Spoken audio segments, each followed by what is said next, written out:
To be fair, the Clone Wars miniseries was a very tough act to follow. But man, did they screw this one up big time. Much to the chagrin of Star Wars fans everywhere, Clone Wars the movie was released in theaters in 2008. It was a brand new, fully CGI Star Wars feature-length movie that bombed. I guess after 3 bad movies, people finally learned their lesson. Fool me 7 times, shame on you. Fool me 8 or more times, shame on me. The thing is, a lot of people know about this movie, and there have already been a whole bunch of reviews on it. So, I'm gonna do something a little bit different. Normally with a movie, I do a linear review, but this time around, I'm gonna do an analysis. So we can find out exactly what went wrong with this movie. I have a feeling I won't have to try very hard. Besides, almost everything negative I have to say about the TV show can be said about the movie, and I think it's best we get it out of the way now. So right away you can tell this movie is trying to live up to the awesomeness of the miniseries. There are a lot of action pieces and some pretty good cinematic shots that make this seem promising. However, it seems they tried to emulate it a little too much. You'll notice that the characters seem blocky. That's because they tried to directly copy the character design from the miniseries. Converting 2D designs to 3D is not an easy task, especially with ones this stylized. And to be fair, some of them don't look too bad, but a few could have been a lot better. Palpatine looks like some kind of Birdman. Obi-Wan's beard looks like sheets of plastic glued to his face. But the worst one has got to be Count Dooku. What the hell is that? He looks like one of the Moai from Easter Island. Well, at the very least, they actually got Christopher Lee to voice him, so that's pretty cool. It is unfortunate, Master. The Jedi armies will now have their supply routes to the Outer Rim.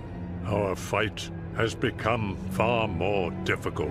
They also got Samuel L. Jackson back to voice Mace Windu. Commander, stay out of sight and await further orders. Will do, General. Returning from the miniseries is James Arnold Taylor, who voices Obi-Wan Kenobi, and has pretty much become the definitive voice of the character ever since.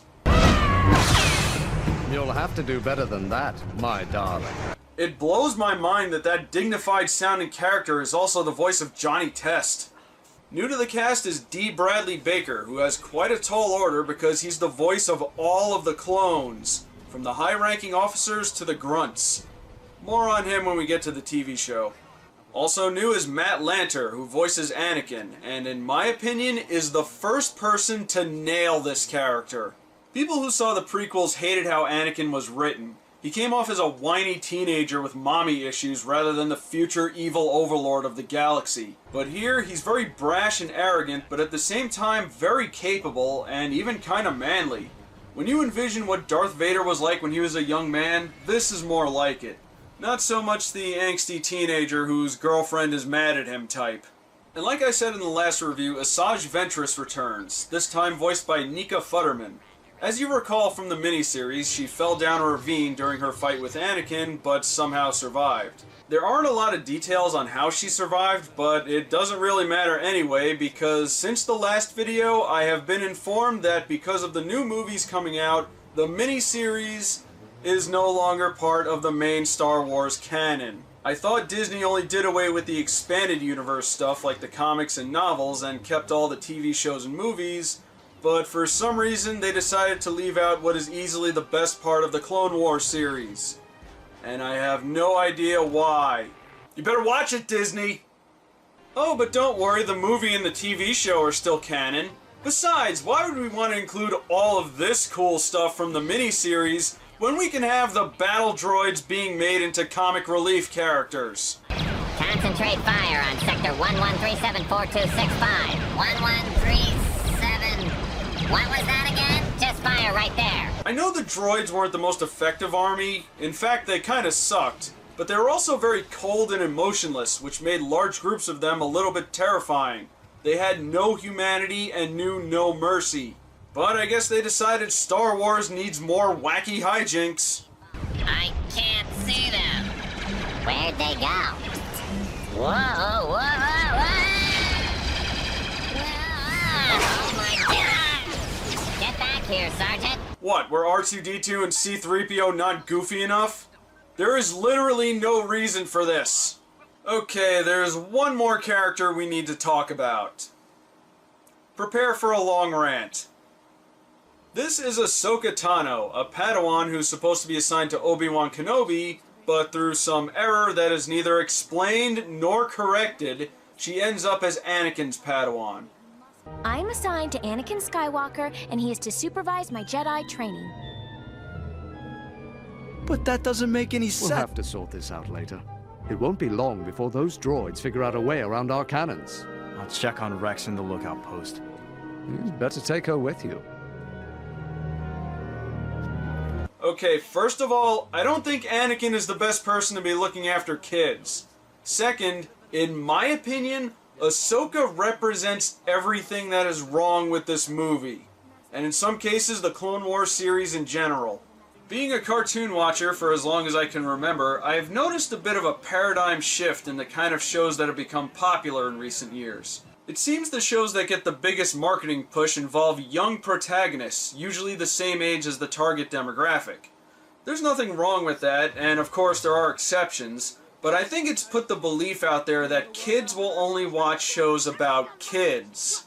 And that's what Ahsoka is. She's a desperate attempt to get kids to watch because apparently someone had it in their head that Star Wars can't work without a kid sidekick character. Well, if that's the case, then riddle me this, Batman. Why the hell was the original Star Wars trilogy so popular with kids? I think the youngest characters were Luke and Leia, and they were what, 19? That's practically an adult. Kids being the main focus of a story doesn't mean that kids are gonna like it. The age of a character doesn't matter because you know what kids like? Action, adventure, science fiction, laser battles, spaceships, robots. They like to see bad guys get defeated and heroes succeeding. Nobody cares about sidekicks, especially when they've been unceremoniously wedged into a story. Case in point, Transformers. Ask anyone who grew up with Transformers who their favorite character is, and what kind of answers do you think you'll get? Optimus Prime, Megatron, Bumblebee, Soundwave. I guarantee nobody's gonna say Spike. Nobody watched Transformers for Spike. Or any of the human characters for that matter. Except, sorry, she was kinda cool. Now, I don't want anyone to get the wrong idea and say I'm against kid characters. There are many examples of kid characters, even today, that are well written or at the very least likable. But that's another problem. I can forgive that they just dropped Ahsoka into this if she was well written. But she's not. She has this smug, arrogant attitude about her that just makes her unbearable. Who's the youngling? I'm Master Skywalker's Padawan. The name's Ahsoka Tano. So I thought you said you'd never have a Padawan. There's been a mix-up. The youngling isn't with me. Stop calling me that. You're stuck with me, Sky Guy. What did you just call me? Don't get snippy with me, little one. You know, I don't even think you're old enough to be a Padawan. Well, maybe I'm not. But Master Yoda thinks I am. Well, you're not with Master Yoda now. So if you're ready, you better start proving it. Not to mention she's defiant to the point where she can endanger a mission. Stay close. You've got to be careful. Come on. Wait! Why? We're almost there. It's right. I said wait! Forget about the droid! Set those charges!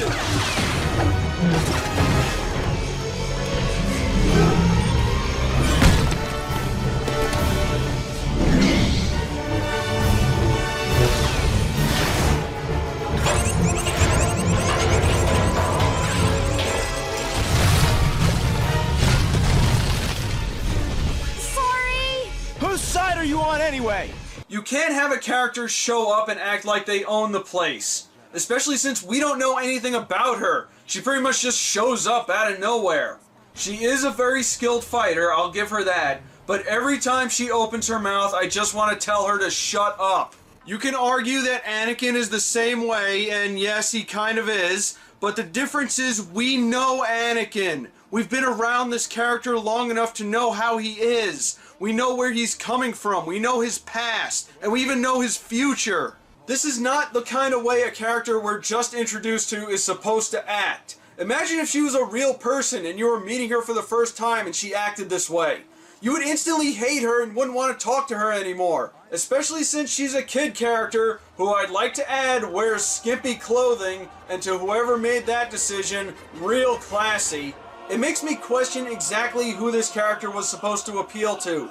She's arrogant, smug, defiant, a liability, and we know nothing else about her. She's supposed to be the one that the audience can relate to, but they completely failed at getting her to make a connection with the viewer. I have never seen a character so thoroughly ruined in such a short amount of time. How do you screw this up? How do you screw this up?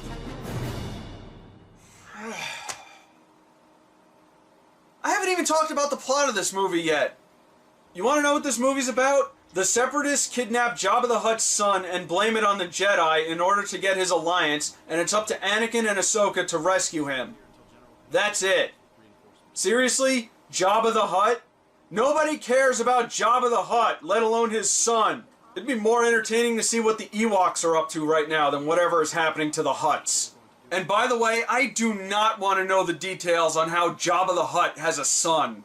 Oh, and if that wasn't bad enough, we get to meet this guy, Zero the Hutt, Jabba's weird, flamboyant uncle. This particular senator is extremely valuable to my separatist allies. They will pay a handsome price for her. I like the sound of that. Take her to the dungeon! You will regret this, Zero. No, I think I will become rich with this. He may not be the worst Star Wars character ever. That distinction still goes to you-know-who. Again, I refuse to invoke his name. But I really could have gone my whole life without knowing this character existed. I don't care about this movie. Even if Ahsoka wasn't a factor, the plot of this movie is weak. Because nothing says Star Wars like our main character's babysitting a Huttlet. That's why people watch Star Wars, right? Not so much the space battles, the adventure, and the sense of wonder. They want to see stuff like this. I've got some yum-yum for you.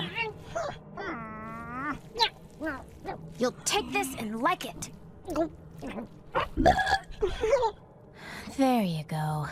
Good boy. The whole thing was a pointless waste of time. And I should mention it wasn't intended to even have a theatrical release. It was originally supposed to be a TV special and serve as a pilot for the TV show. But apparently they were so proud of this, they went all the way with it. So let me get this straight. You're releasing another Star Wars movie in theaters after 3 that pissed people off, and it's full CGI during a time when CGI wasn't fully accepted? Are you insane? No wonder this movie bombed. It was doomed from the start. The real tragedy is that the Clone Wars movie isn't just a bad movie, it was a bad first impression. Now you see why I said Ahsoka represents everything wrong with it. Because this turned a lot of people away from the TV series. And next time, we're going to take a look at that. Thankfully, it gets a lot better. My backpacks got jets. Well, I'm Boba, the vet. Well, I bounty hunt for Jabba Hutt to finance my vet. Well, I chill in deep space. A mask is over my face.